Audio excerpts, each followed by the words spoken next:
এরপর সে তার কাছে চলে আসে এবং তার দিকে এমন লোকে তাকায়। তো মিনহো যখন তাকে এইভাবে দেখে সে ভীষণ ভয় পেয়ে যায়। সে বলে, তুমি এখানে কি করছো আর এখানে কেন আসলে? রাহি বলে, ঠিক আছে, আমাকে এক গ্লাস জল দাও। তখন সে তাকে পানি দিতেই যাবে, তখন তার এই অবস্থা দেখে সে আরো ভয় পেয়ে যায়।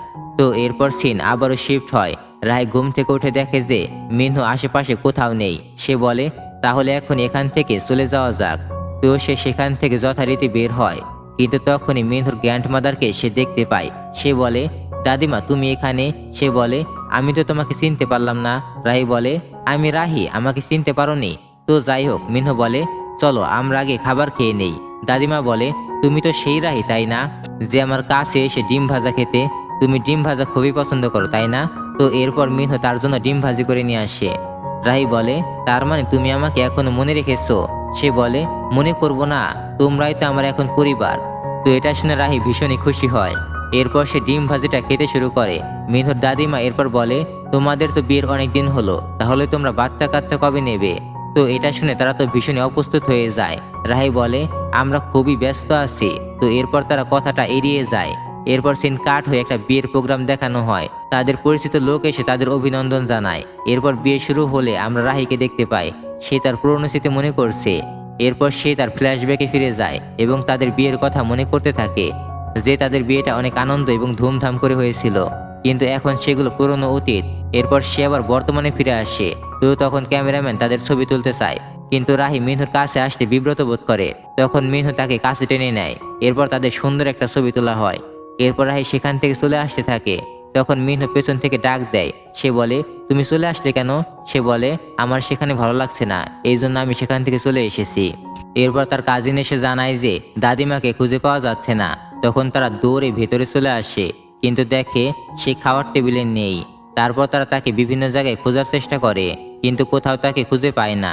এরপর রাহি পুলিশকে ইনফর্ম করে। এরপর আমাদের পরের দৃশ্য দেখানো হয়। রাহি অফিসে এসেছে। তখন হিরেন সেখানে হাজির হয় এবং বলে, যাক, তাহলে তোমার সাথে দেখা হলো। হিরেন বলে, তুমি কি সেই লোকটিকে চেনো নাকি, যার সাথে তুমি সকালবেলা দেখা করতে গিয়েছিলে?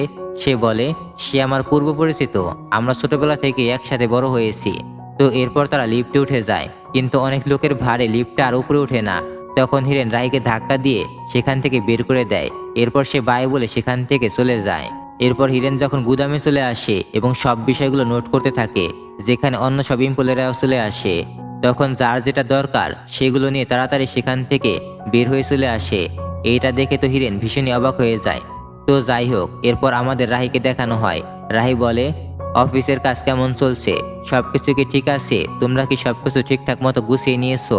তারা বলে, একটু সমস্যা আছে, তবে সমস্যা নেই, আমরা সেগুলো ঠিক করে নেব। এরপর আমরা দেখতে পাই জিমিনের মাকে তার এমপ্লয়িকে জিমিনের উপর নজর রাখতে বলেছিল। পরে সে তাদের তোলা ছবিগুলো তাকে দিয়ে দেয়, যেখানে রাহি এবং জিমিন বসেছিল। এরপর আমাদের রাহিকে দেখানো হয় সে একটা বিজনেসম্যানের সাথে কথা বলছে তাদের বিজনেস নিয়ে।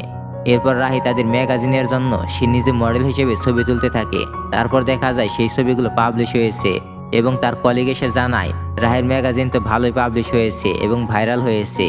এইবার দেখা যায় রাহিকে সে নিচে নেমে এসেছে। জিমেন তার জন্য অপেক্ষা করছিল। তখন পাশ থেকে কেউ একজন তার ছবি তুলে নেয়। আর পরদিনই দেখা যায় সেই ছবিগুলো পত্রিকায় ছাপানো হয়েছে। আর এটা দেখে তো সেখানকার সবাই অবাক হয়ে যায়। সবাই ভাবে এই ছবিটা কে তুললো এবং তাদের এই ছবিটা দেখতে পায়।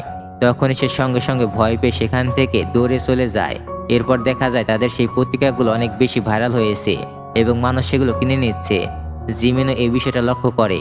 আর এই পর্বের লাস্টের দিকে আমরা দেখতে পাই মিনহু তাদের এই ছবিটা দেখতে পেয়েছে। আর এখানে আমাদের চতুর্থ এপিসোডটা শেষ হয়ে যায়।